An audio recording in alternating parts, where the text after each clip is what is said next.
Hi, I'm Rajiv, and it's time for mail call.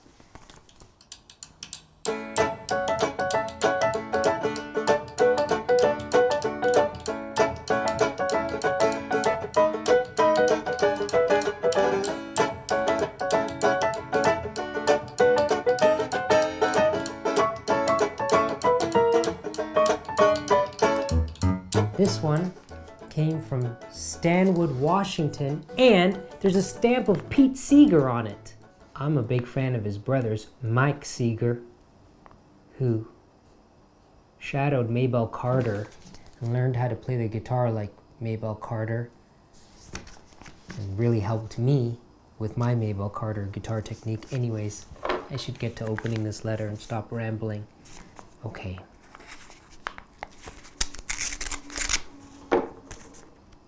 Rambling Rose. It's a very tiny envelope.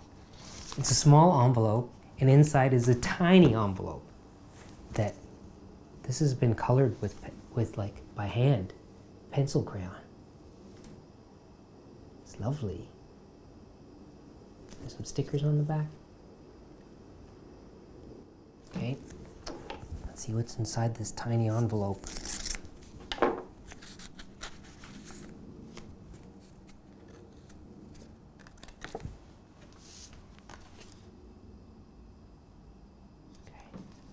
Dear Rajiv, I really want to learn calligraphy but have no idea where to begin. Do you have any suggestions for basic supplies, reference books, online tutorials, potential world tour dates for Rajiv Teaches You Calligraphy? Thanks ahead of time, Robin. Well, Robin, just so happens that last week we put out a video on my channel called The Basics of Calligraphy. So you should definitely watch that video. But what I will reiterate here is if you want to learn calligraphy and you live in the States, and it seems like you do live in the States, even if you don't live in the States, really, because this is international, there's a wonderful society called IAMPETH. I-A-M-P-E-T-H. And that's an acronym for the International Association of Master Penmen, Engrossers, and Teachers of Handwriting. And if you go to iampeth.com, you'll find a whole bunch of resources that are for beginners and for people that already have been doing calligraphy. But more than that, you can join IAMPETH. And once a year in the summer, they meet in a different city in the States, and they have a convention where professionals teach classes. Beginners come to these classes, advanced people come to these classes, and everybody learns so much. Calligraphy is a tricky one because you can sit there and you can try to do it on your own, but it really helps to actually have someone show you. Someone show you how to set up, someone show you how to do the practice exercises. So that's my advice. I started on my own as a kid, and I did it just sort of pencil on paper, starting with the letter shapes. But everything changed almost exponentially when I joined IAMPETH. Thanks for writing to me. Thanks for your lovely little card.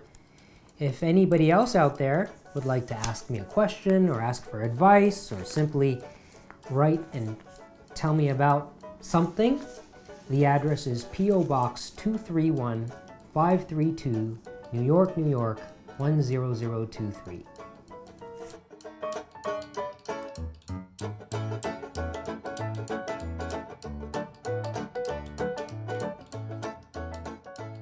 Okay, this letter is a very tiny letter from Colorado Springs, Colorado. Okay, and it seems like it's folded together. I don't want to. How do I open this without damaging it? Oh.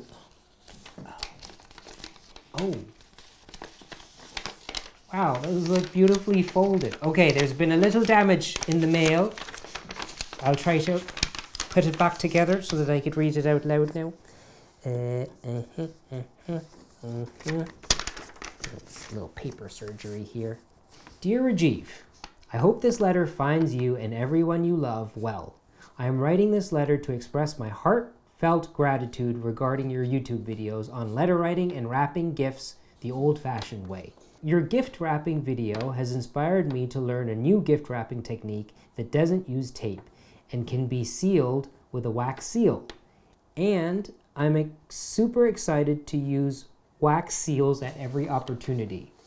Your video on letter writing was done very well, and I'm glad to hear that there are quite a number of people all over the world who still enjoy sending and receiving letters in the mail like I do. I sure do miss regular correspondence via snail mail. I definitely agree with you that emails, texts, and chat messages, while very convenient, they don't hold a candle to a well-written and thoughtful, handwritten letter. Not to mention the fact that a physical letter in the mail can trigger joy and excitement in the hearts of both the sender and the recipient. I had the pleasure of seeing the faces of my Christmas card recipients light up when they saw the calligraphy and the red wax seal, and find simple pleasures like this to be the best.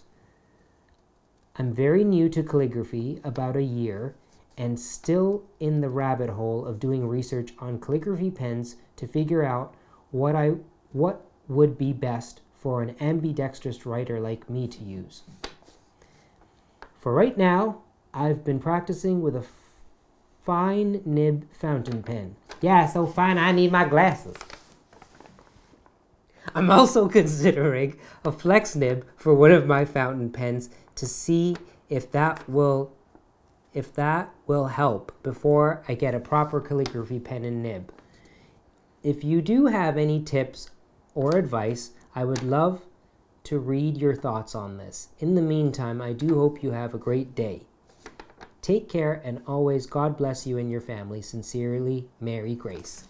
So my advice to people who are interested in picking up calligraphy or just simply writing by hand, your pen is going to be your key tool for writing, and you're going to form a relationship with this thing, and you want to really love it. But in order to find out if you love it or not, you have to try out different things. It's like a pair of shoes. You go to the shoe store and you have to try on different shoes, or some people have shoes made for their feet. And even in that case, even when shoes are custom made, sometimes they don't feel great when you're walking in them.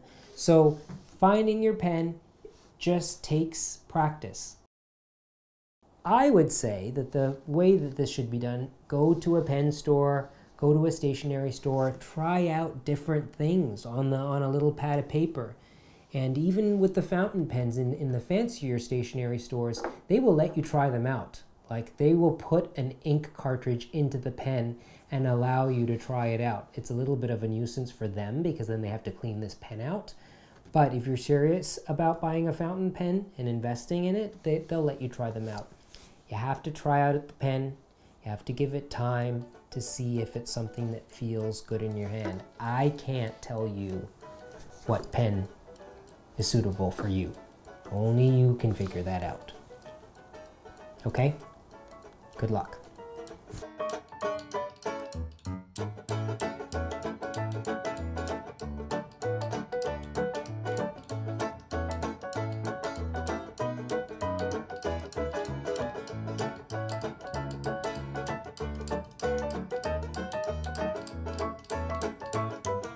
This letter has come from Luxembourg.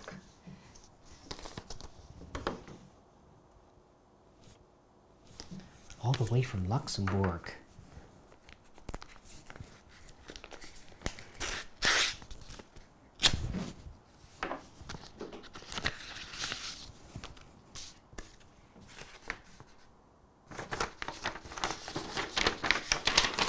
Beautiful script. Dear Rajiv, thank you. Through both your videos for the Morgan Library and your very own, you have inspired me and surely many others to write letters. It has been many years since I last regularly wrote letters, something I quite frankly had missed doing. Also, I apologize for the atrocious line width in this letter. I have picked up a dip pen for €1.95, which has an interesting idea of ink flow, probably outperformed by a crayon dipped in calligraphy ink. I write letter with my fountain pens. Alas, sadly, their water-based inks are not compatible with my nice stationery, such as this paper. That is an issue. So we put out a video on calligraphy, my friend Mike Ward and I, and one of the things that we didn't really mention is that not a lot of paper is compatible with dip pens and metal nibs and ink. You start writing on the paper and the ink just starts to bleed. So finding this marriage between the ink, the nib, and the paper, that's a key aspect of writing in this old way. You need to have paper that's tolerant of the ink and the metal nib. On a different note, if you really enjoy pottery, you should try out leatherworking. I reckon you would really enjoy it. So I have leatherworking experience. When I was at Black Creek Pioneer Village, I worked in the harness maker's shop where everything was made out of leather. Learned how to cut leather, learned how to score the leather and stitch it with the saddle stitch, 2 needles and 1 piece of thread. You know, I've done it all. Thank you for your videos. You are having a much bigger impact on people than you might imagine. Best wishes, ATN. What a lovely letter. ATN, thanks so much for writing to me all the way from Luxembourg. If you would like to write me a letter the old-fashioned way, the address is P.O. Box 231-532, New York, New York 10023.